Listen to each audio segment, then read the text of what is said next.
Hi, these are the Style Pile notes. These notes help writers add sentence variety and style to their writing. Go beyond "my dog ran" to "my dog, the beautiful, courageous pug, ran hideously slow." Okay, here's how it works. Open up the notes. If you are in my class, you should have a digital copy in Google Classroom. If not, go to the URL and make a copy for yourself. Watch the lesson while filling in your notes. Only copy the parts in red font. This is Mr. Davis, and this is the Style Pile video featuring dialogue. Before you watch this video, I want to clarify that dialogue is not really intended for argumentative pieces or expository pieces. So if you're writing like an argumentative essay or you're doing like your post-grad plan, you're not going to watch this dialogue video. You need to go watch one of the other videos and find a different way to add style to your writing. All right, now that I've given that kind of preliminary thing, it's going to work the same as your other Style Pile notes. What is it? You're going to put down dialogue. These are the rules and examples for punctuating dialogue in your writing. The first rule: quotation marks go around the character's words. So if you look down here, we have, "You're cool, Mr. Davis," said the student. The quotation marks are around the student's words, not this part right here that says "said the student," because nobody actually said that. 2. You separate the tags from the dialogue with a comma. So if you look here, "You're cool, Mr. Davis," and then right at the end here, we've got a comma separating the dialogue from the tagline. There are only 2 exceptions to that rule. If it's an exclamation, "Ah!" or a question, then you do not put the comma. So when we look at this next sentence, "I know!" You see how this isn't a comma? We put the exclamation mark instead, separating the dialogue from the tagline. The third rule is you capitalize the first sentence of the dialogue. Well, this is the beginning of the sentence, so of course we capitalize it. I is a proper or is a pronoun, so of course we capitalize that. But then when we look at this third sentence, the student replied, and then you see here we're capitalizing the first letter of the dialogue. Man, do I love this class. Final rule is you start a new paragraph every time the speaker changes. So the first line here is from the student, the second line is from Mr. Davis, and then when it goes back to the student, we start another new paragraph. So each time I'm hitting tab and I'm starting a new paragraph.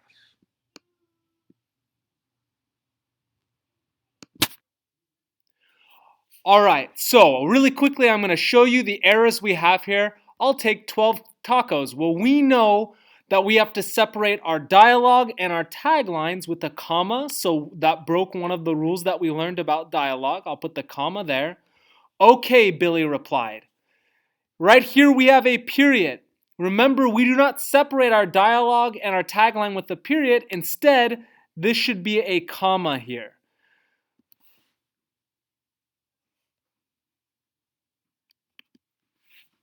All right, we have another example here of some dialogue. I want you to take a look at your notes and then take a look at the example and figure out what is wrong with this example here. All right, let's go through this really quick. "Hey," said Timmy. Well, it looks like it's following the first rule, or at least one of the rules here. Look, it started a new paragraph and indented it. Here it changes speakers from Timmy to Ronald, and it started a new paragraph, so it's following that rule. We've got the comma here separating the dialogue and the tagline. This is the start of the sentence, but we capitalized it just because we capitalized the beginning of all sentences and the beginning of all dialogue. So, "Hey," said Timmy. He gave his friend a high five and stood facing him. "How's it going?" Ronald asked. Well, if that sounded funny to you, it's because we put this question mark in the wrong place. Remember that when you're asking a question or one of your characters is asking a question, you put the question mark in place of the comma, separating it from the tagline, and then at the end, instead of a question mark, you would just have a period. Okay, so that was what needed to be fixed there.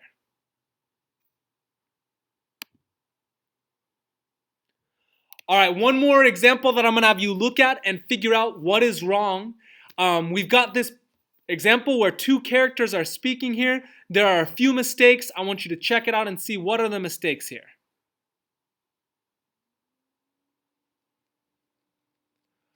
All right, so hopefully you saw that we had two characters speaking, right? We have how much milk can you drink at one time? Melissa asked as she picked up the gallon and passed it over to Frank. It uses a question mark to separate the dialogue from the tagline. That's totally fine, okay? But then it switches to Frank speaking. Frank took the gallon, put it to his mouth, and said, "This is a character other than Melissa speaking, so this should be a new paragraph. We should have started a new paragraph with it." Second mistake we have here is we're supposed to capitalize the beginning of all dialogue. So, and said, even though this isn't the start of the sentence, this W for watch should be a capital W. Watch this. All right, now that you've gotten a chance to practice with some of these rules, I want you to use it. I want you to create in that use it box on your notes a conversation where you either succeed or fail, depending on your mood, at asking your dream date to the prom. So take a moment, you're going to fill in that use it box.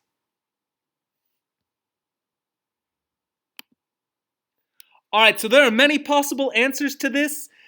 For mine, I just put, would you go to the prom with me? And I put a question mark here because that's a question, right, instead of a comma.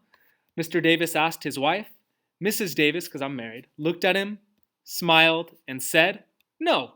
Notice I put a comma here to separate my tagline from my dialogue. I capitalized my dialogue here. If you struggled with this lesson, have your teacher come over and check your use it box to make sure you did it correctly. Here are a few more examples. This one is an example of when you have a character say more than one line before you switch to the next. So how much time do we have? Sheila asked. I don't think I can finish all the classwork before the end of class. I think, and now it's switching to Lisa. So look, we started a new paragraph here because we switched over to Lisa. Lisa said, looking at the clock, you can see here I've got a comma separating this dialogue from the tagline. And then this is one of an example of a tagline that comes in the middle of the dialogue. You can do this too. It's a little bit fancier. So I think, Lisa said, looking at the clock, and then we've got another comma here, about 15 more minutes. So that's just a more complicated way of doing dialogue. It's a little bit more stylish if you'd like to punctuate it that way. Your job now. Use dialogue to add style and flair to your narrative writing. Let me underline that, narrative. So if you're doing an argumentative or an expository piece, our dialogue does not usually belong in those. Should I use dialogue in my narrative? The student asked Mr. Davis. Yeah, Mr. Davis replied, but don't overdo it, Jimmy. And let me put on some quotation marks because that was missing. When you're writing a narrative, dialogue is an effective way to have flair and style in your writing, but don't make the whole thing dialogue. There should definitely be description and sensory details and setting, but dialogue is definitely an important part of a narrative. Thank you for watching the video.